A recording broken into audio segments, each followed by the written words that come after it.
ne pole na ngai oyo nacelaka motema yo ne mwina na ngai nzela oyo nabilaka nakokende lisusu wate yo ne maloba ya bomoi ekamoli na nga na se na ntango yo ekamami na yo nkolo yo ne pole eliki ape ekondima na ngai etalela se yo nkolo na biyano yo ne pole na ngai oyo nacelaka motema yo ne mwina na ngai nzela oyo nabilaka nakokende lisusu wate yo ne maloba esengo na ngai ezali ya koyeba ete bozali baike na compte ya émission les ténèbres ne régneront pas toujours. Mbote esika ezwami yo papa, mbote esika ezwami yo mama, elenge mobali pe elenge mwasi. Yo muto zwa rendez-vous na émission oyo. Esiko zali bolamu na Nzambe kokela yo. Mama, okuyi kobenga mwana na yo alanda. Makamuto koloba ekosunga ye. Papa, ozolanda na musala, telefone mwasi na yo bisika zali. Atika masolo apamba alanda makam oyo. Ma soeur, tu peux appeler ton fiancé. Na téléphone, alanda makam oyo. C'est le révérend Médard Lusangu. Na compte ya émission, le ténèbre ne régneront pas toujours. 2018 essayé. Nzamba lobiboye. Na Ésaïe chapitre 8 verset 23. Dans ta vie, si na 2017, les ténèbres avaient régné, l'heure est venue où les ténèbres ne doivent plus régner. Parce que 2018, Nzamba zali na posa koyo kelo mawa. Pour nous, nous disons 2018, année à consolation. Que le Dieu de la Bible te console. Il y a que que tu n'as pas pu avoir en 2017. Zamba le kaliboso na yo. Ozwango na esengo. Pena bo pete. Na neo ya sika. Il y a 2018. Tozali na esengo. Ya koya lisusu na ba salon na bino. Ya koya na ba boutique na bino. Ya koya na bisika na bino musala. Ya koya bisika bozali. Au travers ya émission, les ténèbres ne régneront pas toujours. Ande konangai na kati émission les ténèbres ne régneront pas toujours tozolo belanini tozali na grand thème o tozali ko exploiter tozali ko développer les liens de la sorcellerie et ses réclamations pour ça nangai ezali que o comprendre que dengi verset to pesi qui fois passé il y a 1 Jean chapitre 3 verset 8 yoka dengi Bible zoloba na suka na yango la dernière ligne le fils de Dieu a paru afin de détruire les œuvres du diable. La sorcellerie, c'est une grande œuvre du diable. Oye memaka molili na bavi ya batu. À la base, il y a kindoki. Lelo misala nyonso komi par terre. Papa, ozalaki na 3 mituka. Nazolo bana yo mon frère. Si on te kosomba 3 ketch, eke wapi. Ozomona teke destruction kotina. Donc ezo ba pan moko ozo mituna me. Oyo pan na moteur na mécanicien azokamwa. Kindoki ekoti na kati ya moteur kapona kolelisa yo la sorcellerie ekoko zwayo yo mutu batwaza ko respecter yo okomi par terre okomi ko bomba pantalon ozomona te garantie sili ozomona makambo yote si garantie sili ozo comprendre te okomi ko forcer luka mo garantie ozo yango kindoki eligi tozonga na ndako ba parents bo banda ko elela lipa ya 200 francs na leki no moi seza ka munoko wana okuluka Nzambe te ozo kende wapi ozokende wapi misala nyonso ekufi bambongo kambi na maboko bato nyongo bali kofuta te kindoki ekosala ke na mutu azwaki biloko na yo moya futa yo ezate ka pour que yo souffrir mais Nzamba tininga na télévision au travers ya émission les ténèbres ne régneront pas toujours Nathalie Sayo que la sorcellerie réclame quoi que la sorcellerie réclame mais Jésus est capable de t'en délivrer fois passé tozalaki kolobela la sorcellerie non active. La sorcellerie non active, peut-être on l'a quitté pour la petite récapitulation, tout le bakiboui. Et ça kindoki moko oyo. Ce qui sema soit ne kotikati na mutu. Ezoya pour mutaba na kobundisa batute, pour mutaba na ko attaquer batute, mais zo banda ko attaquer nde muto ke apambola mate. Amona esengote, alela kalela kaka. Misala nyoswe kufa. La sorcellerie non active attaque la personne elle-même qui en est possédée. Naba blocage, naba freinage, naba maladie moko ezanga ba kombo. Ezo bundi sa vie a mutuye moko.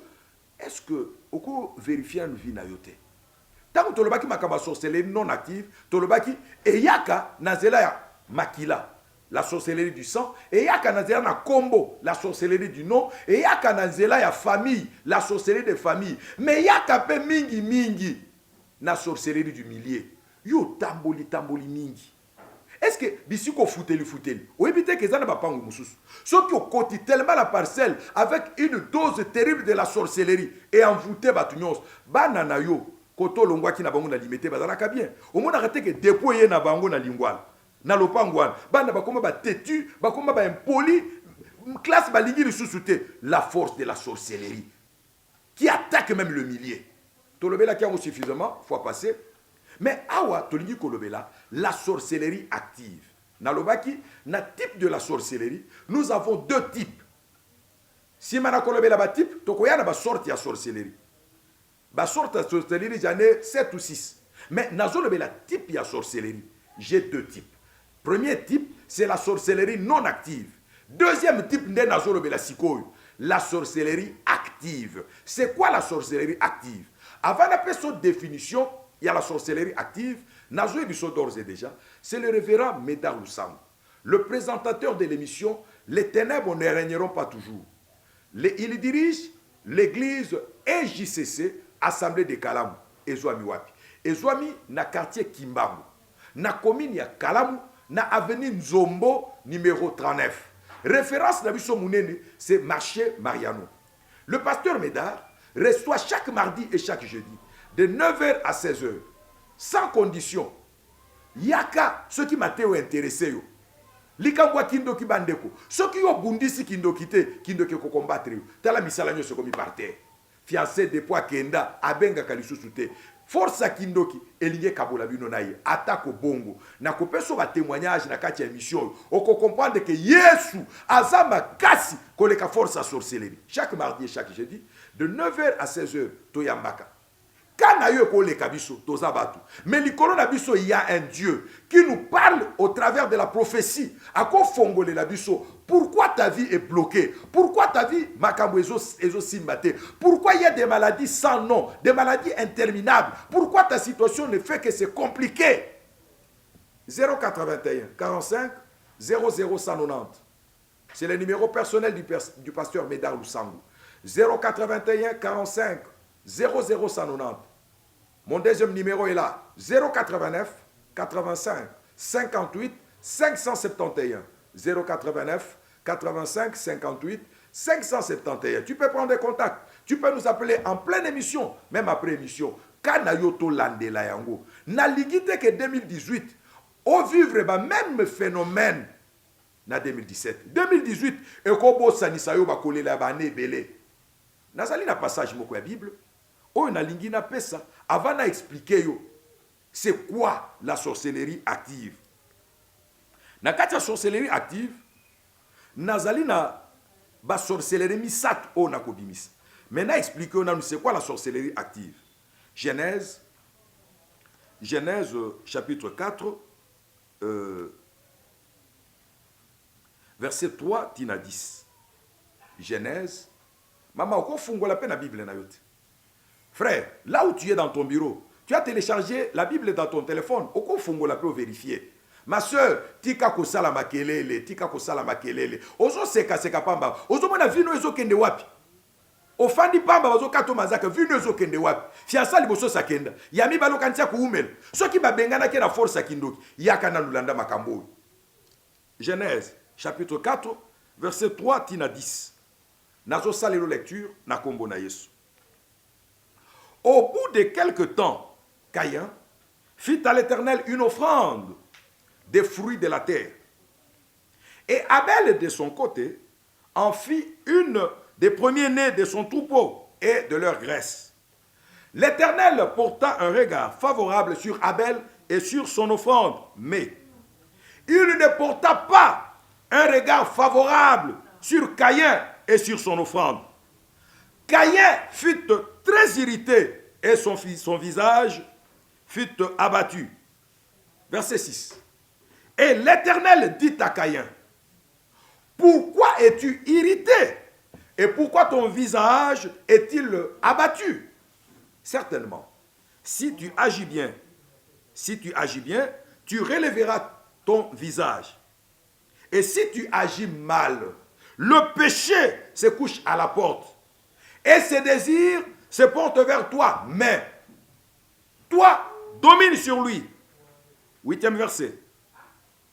Cependant, Caïn adressa la parole à son frère Abel. Mais comme ils étaient dans le champ, Caïn se jeta sur son frère Abel et le tua. La sorcellerie active. Je reprends le 8e verset. Cependant, Caïn adressa la parole à son frère Abel. Mais comme ils étaient dans le champ, Caïn se jeta sur son frère Abel et le tua. Verset 9. L'Éternel dit à Caïn, où est ton frère Abel? Il répondit, je ne sais pas, suis-je le gardien de mon frère? Enfin, verset 10. Et Dieu dit, qu'as-tu fait? La voix du sang de ton frère crie de la terre jusqu'à moi. Parole du Seigneur. Bande konangai. Nakati na passage au Totangi, on nous parle de l'histoire d'une famille. Kindo qui se côté dans une famille, c'est la désolation, c'est la destruction. Tout sera par terre. Dans la sorcellerie, Mawezalakate. Dans la sorcellerie, le pardon n'existe pas. Dans la sorcellerie, c'est la haine, c'est la jalousie. Et ça m'a thème mabe.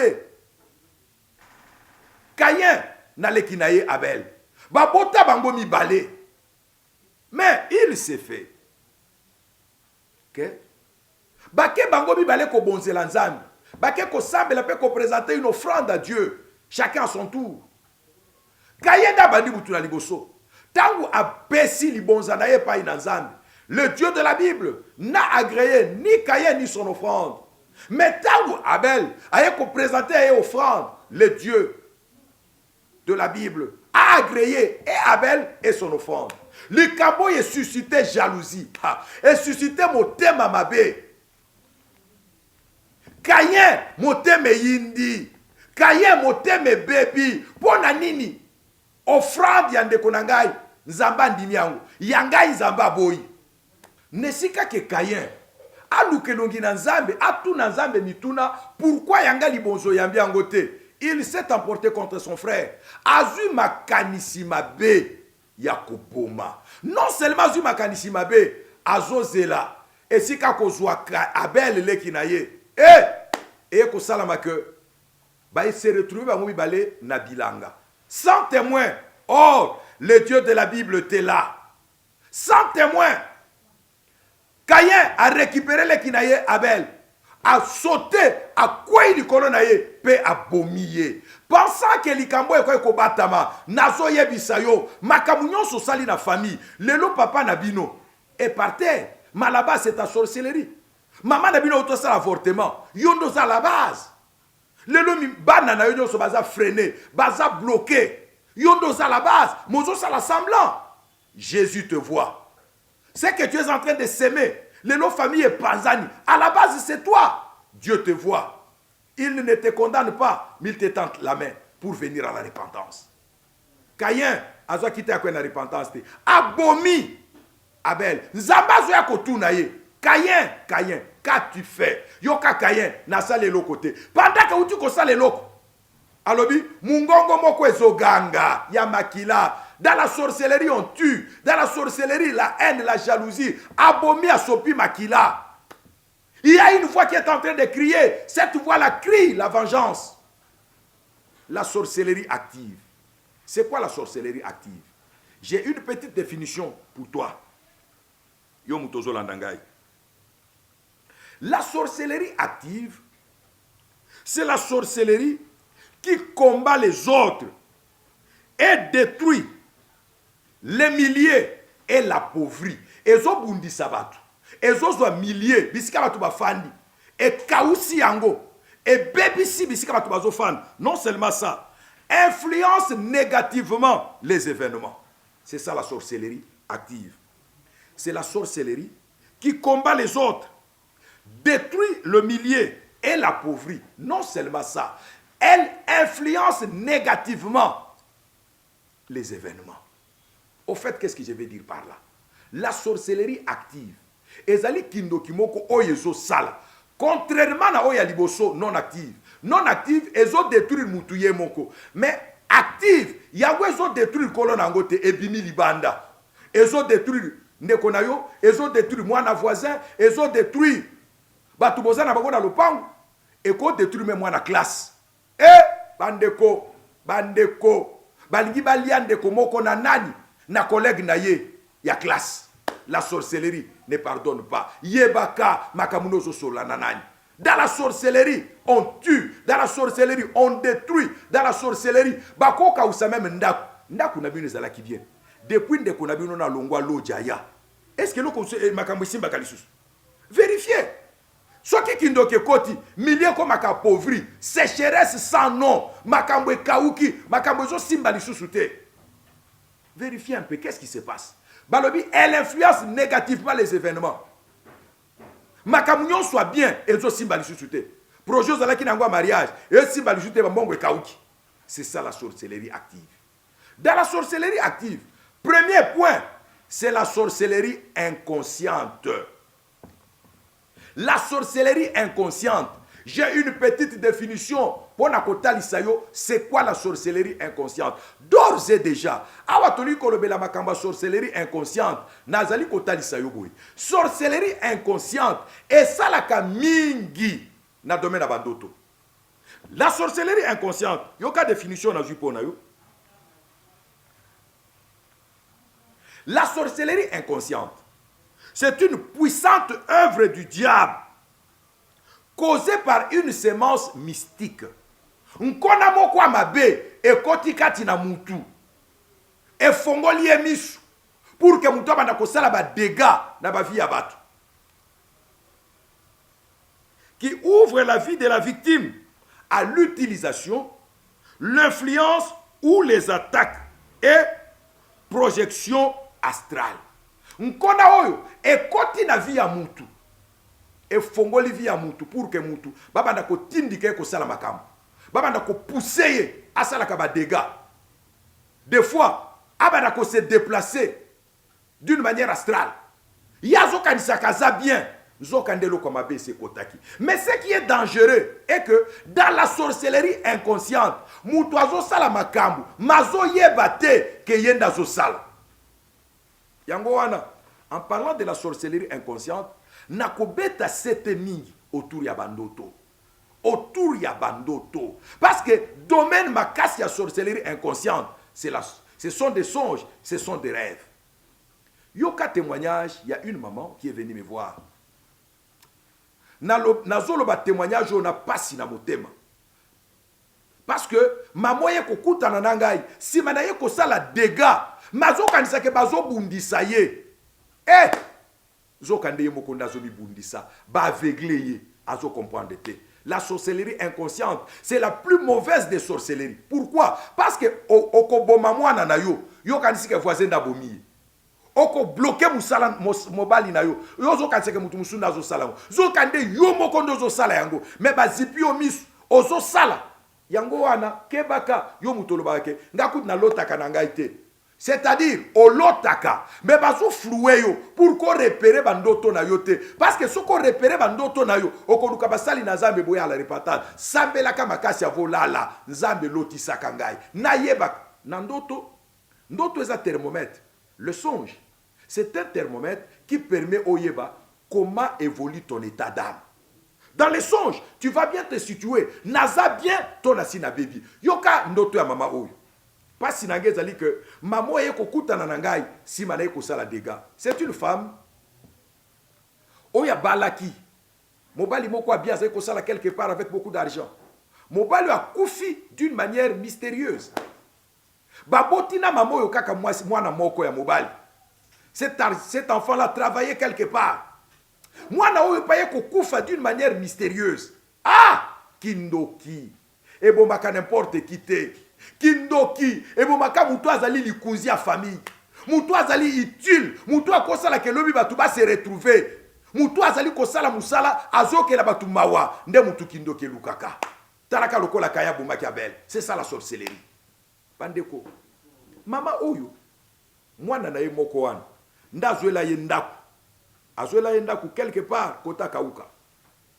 Mama oyo mwana na ye wana ndazwa kaya en charge, azali totalement prise en charge par son enfant, l'unique garçon oyo azanayi. Mwana oyo nda pesa mama au fond mon bongo. Mama yeba kite qu'en elle il y avait la sorcellerie inconsciente. Ndoto yoka ndoto ya maman, un songe bizarre, simple mais compliqué. Pendant que je suis en train de te parler du songe de cette femme, j'aimerais que o vérifier nan olo takanini. Olo takanini yoza na Kishasa, pourquoi milo taka chaque fois na kananga na tutuno ke na usalani. Oyebe atandiki basala ka bilanga te, mais chaque fois milo taka na Équateur na bilanga café okenda kosalani. C'est qu'il y a un problème quelque part dans ta vie. Obetaka no balete, momimona kaka tala bela santé za ba pesio. Momimona kaka olati la coste, olati coupé, obeta bal. Et ça bandoto eza na signification nango. Mama loti mukolo mususu. Aloti na stade. Batu ebele. Deux équipes ezobeta. Mama moni etikali quelques minutes pour match si là. Batomboli eloko batombola kawana. Babimisi joueur moko. Bakotisi mama. Mama lobi o ndoto ngana beta ka match te. Abeta katanza ngote. Bakotisi. Azatala ebele mama wana. Tala mune. Malati poupée. Alati na vareuse. Ye wana koti na terrain. Mama zolo ba papa. Tagu na koti na terrain. Na ndoto na ye moko. A dribble batu nyonso ye wana mama zokende mama na biso azo beta bale a dribble batu nyonso a komi face à face na gardien bazolo ba ke match est aussi là dans 5 minutes mama tiré bale koti batu nyonso ba telemi balobi wow bien koti tagu bien koti mama zomona entraîneur azalaki nani? Entraîneur azali mama Bokilo. Mama Bokilo a sauté. Nyonso ezandoto. Yo muto négligé kabandoto. Okomona neti ndoto moko eso sekisa. Mais na kopé so bolimboli na yo. Mama Bokilo a lobby place azalaki a koti na terrain. A tomboli mama oyo. A lobi ya solo longi. A memiye a sepeli. Ndoto ekatani. Ah! Bande konangai. Ndoto elinga laksini. Eliko laksani. Tongo etani. Un songe qui était un message. Kaka ndenge Bible zoloba na Job. Que Dieu parle tantôt d'une manière, tantôt d'une autre. Dans la sorcellerie inconsciente, tous les messages, tous les songes oyo zwaka. Ezali ba makamuzamba zoye bisayo. Job chapitre 33 verset 14 à 18. Bazobeta sete autour ya bandoto. Mama zindoto, mais n'avait pas compris qu'il y avait déjà la sorcellerie inconsciente qui est en train d'agir. Na lobi que na sorcellerie inconsciente, okozalozo kata mwana na yo kingo, yozo yebate. Bazo zipa yo, olamuki ndoto ekimi. Mais ye Dieu lui a fait grâce, yakoyeb. Yo kanege Bible lobi. Job, chapitre 33, verset 14 à 18. Dieu parle cependant, tantôt d'une manière, tantôt d'une autre. Et l'on n'y prend point garde. Il parle par des songes, par des visions nocturnes. Quand les hommes sont livrés à un profond sommeil, quand ils sont endormis sur leur couche, alors il leur donne des avertissements et met les sceaux à ses instructions afin de détourner l'homme du mal et de le préserver de l'orgueil. Verset 18. Afin de garantir son âme de la fosse et sa vie des coups du glaive. Zamba lobela kabatu pona kokebisa bango. Oh, yo muto lota kate. Ezate ko lota kate. Ozo lota me bazo effacer po yebate. La sorcellerie inconsciente, terrain nango munene. Eza bandoto. Tongo etani. Mama lota ki na butu tongo etani. Yazalaka na kauka. Mwana na ye azalaka na limité. Asalaka quelque part na ville. Oh. Mwana kendaki musala normalement vers 11h. bazo benga maman bazo ebise que accident moko salami quelque part na petit boulevard tozwi identité tala babengi bazwi identité bazwi na téléphone et salami que na pokwa mutu asuko mwana basololaki na ye eza mama bato bazwi babengi bazwi mama balobi corps bamemi na hôpital quelque part mama zolanda mama bokilo afandaka quelque part na yolo yoka likambo mama zokoma na hôpital na yebite c'est par quel mystère azokuta mama bokilo oya lotaki mama bokilo c'est-à-dire mama oya bota mobali na koko ya mwana oyo azokuta ye na hôpital tangu mama komi mama bokilo ndazo pesa mama information alobi na ye ngape na uti kokoma il y a 5 minutes tala mwana no yeyo wa uti kotie na mort oh tangu mama yo keka 5 minutes mbala moko makambo lotaki na ndoto yeli mais na ndoto balobaki ya 5 minutes na chebi mama bokilo aya yambingai comme par coïncidence nazo yawa mwana bakoti na morgue ya 5 minutes mutu azopesa nga information eza mama bokilo bon a négligé na ye corps ekoti na morgue basali ba formalité papa après corps ebimi bakundi mais yoka avant bakunda corps ebimi na morgue eye bazolela na place mortuaire bazolela tongo butu ekoki pour que tongo lobi nango bakende kokunda mama azonimba mwandambu azwa na liboso ya cercueil azolela mwandambu azozwa ma flash ndoto azomona nani la même mama bokilo azobimela ye azoyebisa ye ke oza molongi ndenge kaka nga nasalaki mpo na mwana na ngai ndenge yo mpo osali oza molongi ozomérite nalatiso médaille oyo mama bokilo azwa mpo alatise médaille mama kaka alobi jesus alobi yesu qu'est-ce que je vois nsima na kokunda maman alandeli yango mpenza te elle était quelque part dans une église oyo ngai nakendaki kote ya makambo oyo nakutana na mama oyo na séminaire moko nakenda kosala quelque part cette femme est venue alobi papa ntango ozoloba makambo ya bandoto yoka ndoto ngai nazwa avant mwana na ngai akufa bandeko na ngai nasololi na mama na bandi koexplike ye lors ya prière ya délivrance ya mama oyo mutu aliboso azoya korépondre eza mama bokilo nda azoloba ke ye ntango ayaki na libala nga nasalaka boye ngai nde donc alongwa na mpa na bango bien aye kozwa kindoki na ndako ya libala nanda apesi ye kindoki mama bokilo azosenga ye apesa ye mutu nde mama oyo alivra mwana sanka ayeba yango bandeko na ngai vérifie bien tes songes la sorcellerie inconsciente ekodétruire misala yoka témoignage ya mama oyo ya mibale cette femme est venue me voir papa sambela mpona mobali na ngai mobali na ngai azosala badémarche ya mosala me makambo ezosimba te nzambe ayebisi ngai tuna mama oyo apesa yo bandoto mibale auti kolota récemment yoka ndoto moko mama azoyebisa ngai papa nalota mokolo mosusu mobali na ngai azwi farde azokende koluka mosala ndenge akendaka me namoni ngai nabimeli liboso nabotoli ye farde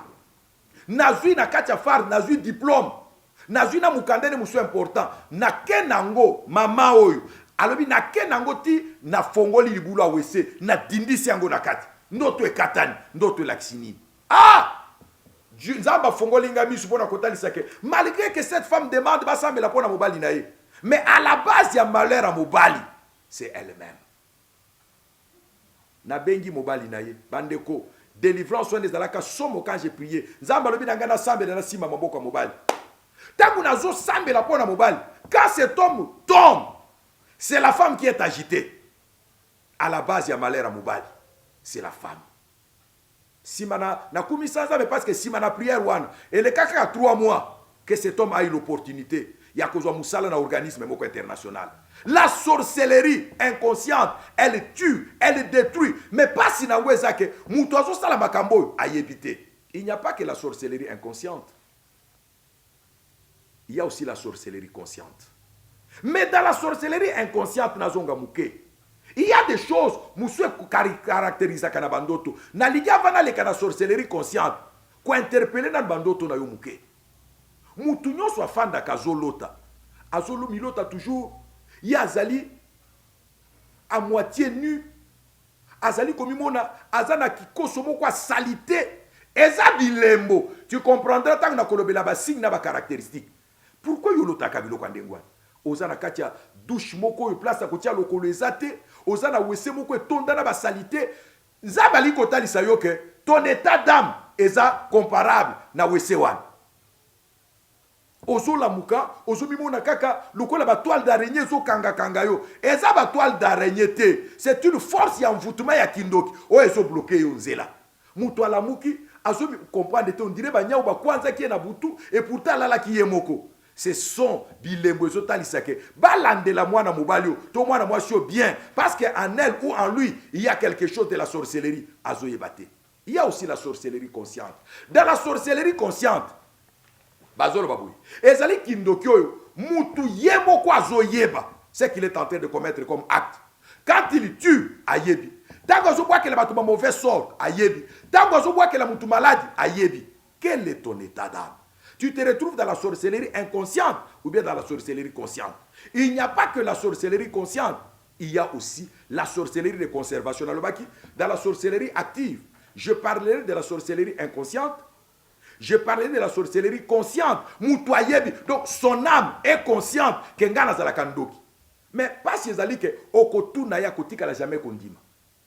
Akotika la jamais kondima. Ayebi que moi no azokufa yenda za auteur na pasi na yi. Makotika la jamais kondima. Est-ce qu'on peut saisir l'opportunité ote? Oloki petro, oloki mobali na yo, oloki bana na yo. Pourquoi? Oyebi maman, l'oneke muswa koyeba ke kati na yo misala kindoki ezali. À partir de maloba yo lobaka. Nano pambola bana te, mama mobimba. 2018, babo tunyo samayeli. Si ba fandi si bana na bango, balobi maloba ya bien. Pourquoi ya yozo la kilaka mabe, boko bala te, boko bonga te? C'est un signe que en toi là, il y a la sorcellerie. Mais tu peux chercher aussi Dieu. À part la sorcellerie consciente, il y a la sorcellerie de conservation. Wana ezali kindoke kuta makepai na bankumu. Ba chef coutumier, ba chef de clan. C'est pour la protection. Bango Bazol Bango, c'est pour la protection du clan. Bazol c'est pour la protection de la famille. Mais nakati yango, ce que muto asali mabe adodi yepe. Nakati na yango, Bazol ne peut koluka guerre na mabota mususu. Que ce soit la sorcellerie inconsciente, la sorcellerie consciente ou la sorcellerie de conservation, Dieu t'étend la main. Nzamba a besoin na yo. Kindoke bongisa kabatute. Et si ka kindoke le kanaka, il n'y a que des combats, il n'y a que des complications, papa. Oko fungole la bana no mote mate. 2018 bana no pe bazo misala. Oko fungole la bana no basi bite mate maman. 2018 bana no pe bazo mabala. Oko bloqué bango jusqu'à ça quand. Nazo yebisa yo. C'est le révérend Médard Loussamou. Peut-être aux victimes, il y a influence, il y a kindoki à famille. Aux victimes, il y a influence à kindoki consciente ou inconsciente. Dieu te tend la main. Au travers de son serviteur. C'est le révérend Médard Loussamou. Tu peux nous appeler. Naba Niboro Nabisoli Balé à contact. 081 45 00190. 081 45 00190. Yami Balé Yangoul. 089 85 58 571. Pasteur Médard Loussamou Yambaka chaque mardi et chaque jeudi. De 9h à 16h sans audience. Église Ezouami Wapi. Église Ezouami na quartier Kimbangu. N'avenue Nzombo, numéro 39, na commune Yakalam. Notre grande référence, c'est le marché Mariano, sur Prince Elengesa. Yaka, kanayo ko le kabiso. Peut-être makambozo kuta manayango, ezali d'une influence ya kindoki, toko consulter Nzambe. Nzamba ko lobela biso, toko landela pe kanayo. Peut-être ba malade oyezo tungisa yo. Et quand on a la base nango kindo kisini ni osuité. Ce que ta maladie d'une sorcellerie, seule la prière de délivrance au nom de Jésus peut te faire du bien. Ce qui ko la zongité, tokoko bana makambo. Il y a beaucoup de choses où Seigneur parler autour de l'influence de la sorcellerie et ses réclamations. Ce qui ko la zongité, tokoko ba. Nzamba pambo l'équipe technique nabiso, papa Blaise Mwangi, ndeko Sylvain Lubuku. Bola munazambe ko kelabino. Nzamba pambola ba serviteur nyos oyo bazali ko sala elongona révérend Médard Loussamou. Ndeko Ladi Mangoma, Pili Chamala, ndeko Diedo Chiteya na Madrama Peta. Bola munazambe ko kelabino, l'équipe qui intercède pour cette émission. Ndeko Beni Dibenesha. Ndeko Élisée Borela. Nelfi Bolei, mwana mama Kamba, Eric Mukenge Chunza. Bola munazambe ko kelabino. Bana nyonso ya révérend Médard. ndeko Jemira Chilombo, Enoch Mulumba, Elfi Mbombo, Poneldi Mukuna. Moi, Simoko Kak, Oyo, Révérend Médard Azalakanaye, Mama Ani Médard, Bola Munazambe Kokelayo, Yo Zalaka Kinya Ponangai, Ozalaka Sengo Ponangai, Bola Munazambe Kokelayo, pour que Toko Bana Musala 2018. Yo mutozo tungisama, oza atake na misala kindoki. Nguya na Nzambe kita, bimisa yo esika kindoki a famille keko chayo. Esika batie libala na yo, kopota na yo, to santé na yo, to voyage na yo. Bima na nguya na nkolo, bola mu na Nzambe kokela yo. So ki nkolo azongite, tokokoba mikolezo ya liboso. Na kombo na Yesu Kristo. Amen. Yo ne pole na ngai, oyo na chela ka motema. Yo ne mwina na ngai, nzela oyo na bilaka. Nakokende lisusu wate, yo ne maloba ya bomoi. Eka molina na sena tamoyo, eka mamina yo kolo. Yo ne pole. Eliki ape kondima na ngai, etalela se yo nkolo na biyano. Pole na ngai, oyo na chela ka motema. Yo ne mwina na ngai, nzela oyo na bilaka.